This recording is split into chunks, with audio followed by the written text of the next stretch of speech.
Vernon Shelton, and welcome to Brothers of Truth. And today we talking about gun control, and I'm with my brother.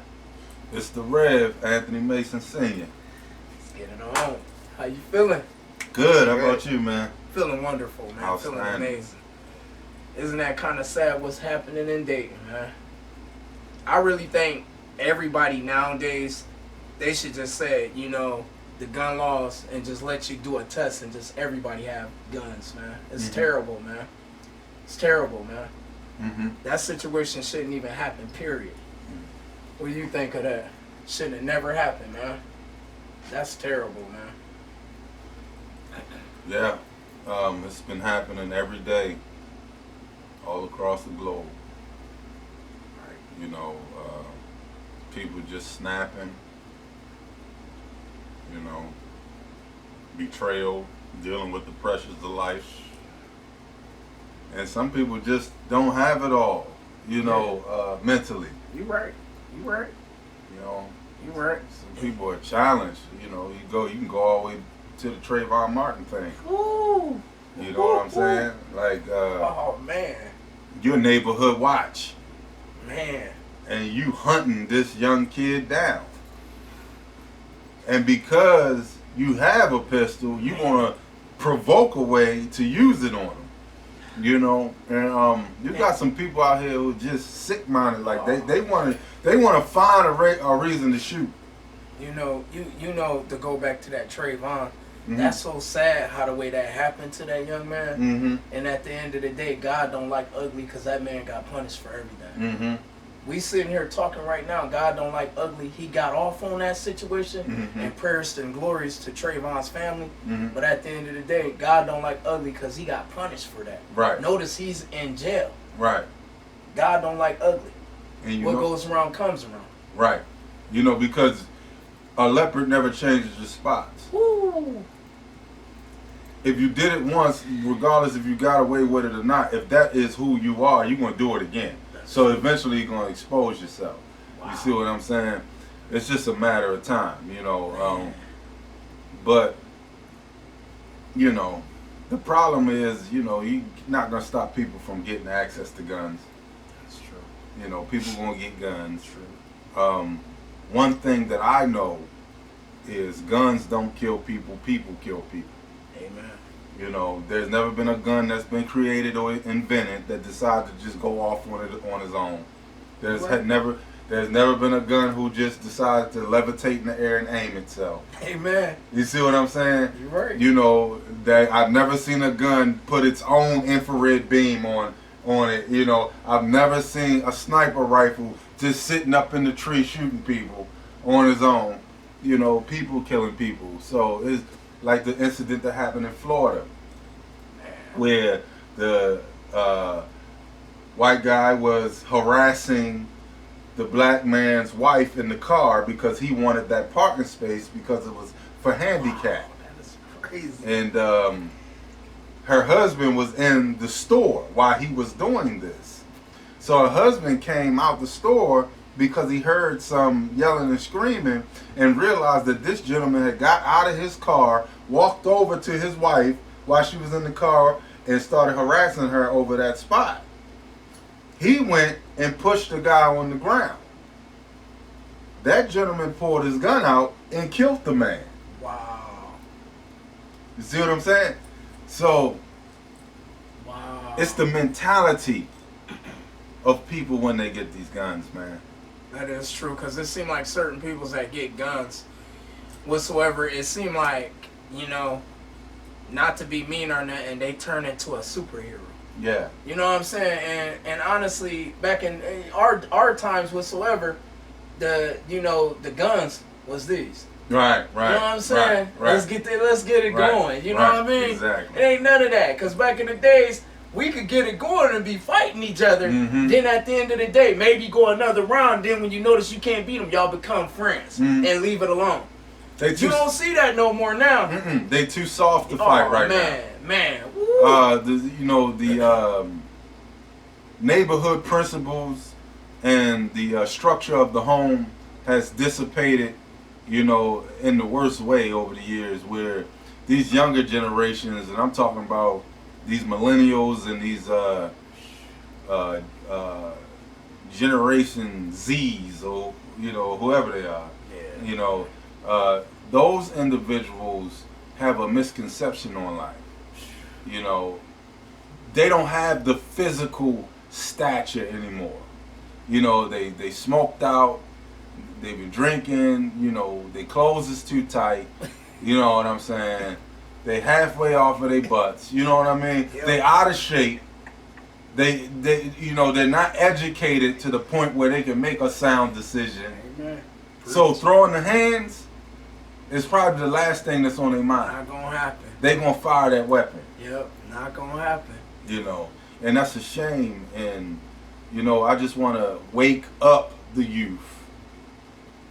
You know what I'm saying? Because what you're doing is committing genocide. You can't blame this ethnicity, or these white folks, this supremacy, or these people taking over this and these people doing it. And when you're out here waking up with the mentality of, I'm going to kill me somebody today. And then at your end result, you killing somebody that look just like you. Amen. And it's something you said, I'm sorry to interrupt. Wake up. And that's true, wake up. But it's one thing we all know. You can't wake nobody up that don't have an education. Right. You know wrong from right. Right. Well, we know right from wrong. And the thing about that is that's a profound statement you just made, because a zombie don't want to be nothing but a zombie. You're right. Amen. You know what I'm saying? Amen. I remember coming back from an international event, and me and the gentleman I was with in the car, he said, I'm trying to hurry up and get home, watch The Walking Dead. And sarcastically, I made a rebuttal that says, you ain't got to go home to do that. All you got to do is look outside. Wow. Yeah. They walking around dead every day on purpose. Wow. That's true. Know better, but refuse to do better. Stuck in stupidity. Martin Luther King said there is nothing worse than blatant stupidity and sincere ignorance. Like, these people History. History. Get them. These people are courageous about being stupid. Man, for real. But getting back to the gun law, I got to ask you this.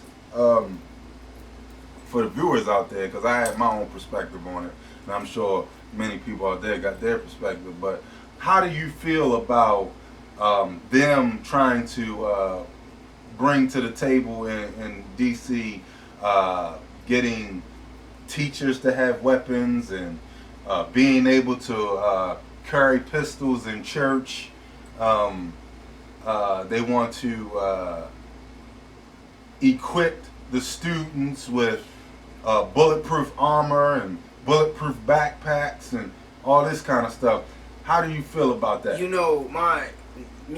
For me to say anything to that, I'm going to be real, and this is what I'm going to say, because this is our show and we keep it 100.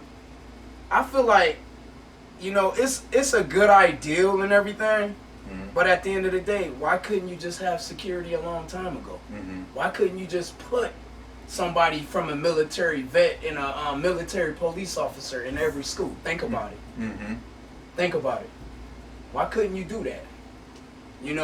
So for me to answer that, at the end of the day, I honestly think it's a good idea to protect them kids and protect them teachers and protect the church. Because you remember what happened with that situation. Right. And that was terrible. Right. Knowing that was a racial situation. Right. Okay, now, how do you feel? I'm a bit, optimistic about it. Yeah. The reason being is because we're dealing with the mentality. True. Status quo or position does not disqualify you from being crazy. You understand what I'm saying? So I agree with your first statement when you said we need to secure the schools, because that's what most schools was doing back in the days anyway. You had truancy officers, you had a police officer there, And you had hallway security with just walkie-talkies. Yeah. The budget for these schools has gone down the drain. That's why. That's why. So they have gotten rid of a lot of that stuff. But to equip, there is teachers in schools right now that will beat the crap out of your kid with their fist. Wow. And you want to put a pistol in their hand?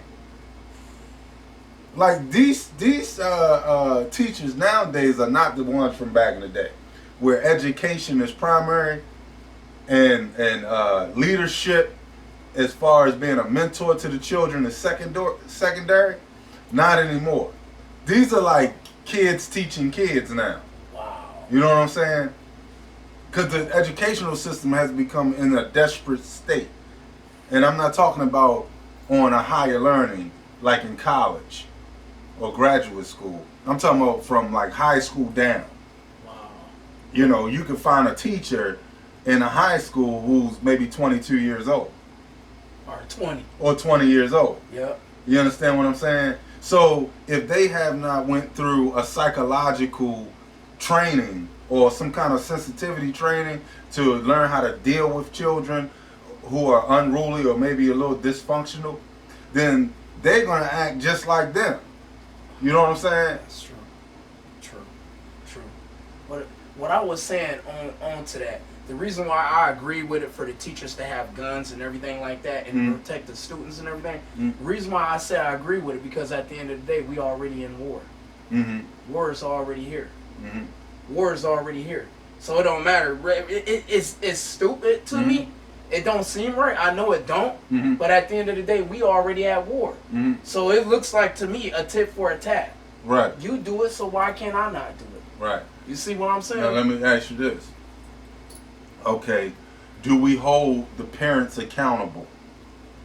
Oh, that's You see? Yeah. And in holding the parents accountable, where are the guidance counselors in all of this? Yeah. Because the guidance counselor is supposed to sit down with each individual student and evaluate them before everything escalates. You know what I'm saying? That's true. So they ain't standing up of what they supposed to do as being that leadership. They're not doing it. Wow. So let's say we take your suggestion. Wow. Let's say we bulletproof the children. You know, I would rather kind of like change and go back to the security of the the officer. Yeah. I'd rather keep it to that, because it's a little bit of like I'm a wishy-washy, like just a little bit onto that, because it's like I'm kind of like maybe for the teachers I don't know, because like you said, them teachers don't know, they don't know what's going on, man. But look how serious yet stupid this sounds. It do sound stupid. First, we tried to get rid of stereotypes and social classifications in the school system where one child don't feel like they're inferior to another child because you might have on Jordan, whereas though I can't afford nothing but fish heads and Shaqs and Shaquille O'Neal. I ain't gonna throw it because I believe Shaq's shoe sold the most out of every basketball player. True. So I ain't gonna throw Big Diesel under the bus. But I'm gonna say that you know what I'm talking about. That no name stuff. Yeah. That some of these kids, they look nice, but hoops. There's hoops. Yeah. Like wanna be Jordan's hoops. Yeah. You know. I know all that because back in the days I grew up with nothing. Yeah. It looks nice on you, but when you come to school and you see the gentleman or the young girl with the Jordan on or the Nike, you like, man, I wish I could have that. I was one of them. And it messes with your psyche in school all day. Yeah. You know, you can't focus, so they try to control that and bring uniforms to the table. But get this. Now, because we fail to lead and mentor our children from the home to the school, now we're issuing out bulletproof school supplies and uniforms. We're having defense and protection training in elementary schools. It make me feel like you might as well just put everybody in a bubble and just roll around and just be like, just have this part out and be like, here you go, the notes. A bulletproof bubble. Yeah, a bulletproof bubble. It's just sad, man. It's crazy to even think about that. But going on with that, we gonna clear it off and turn around, and we gotta finish this off with the dating situation real quick. Let's do that. What did you think about him turning around, setting it up, having his sister go out with him and her boyfriend, and setting it up, and then go to the club and tell the bouncer he gonna come back and shoot the club up, man? Well, what did you think of what did you think the bouncer was thinking? Was you thinking that he was?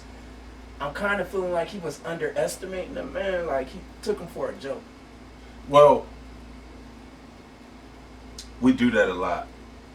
Yeah. I'm not guilty of it because I take everybody at face value. Yeah. You know, if you said it, it's not for me to determine whether you meant it. I'm going off of the fact you just said it. Yeah.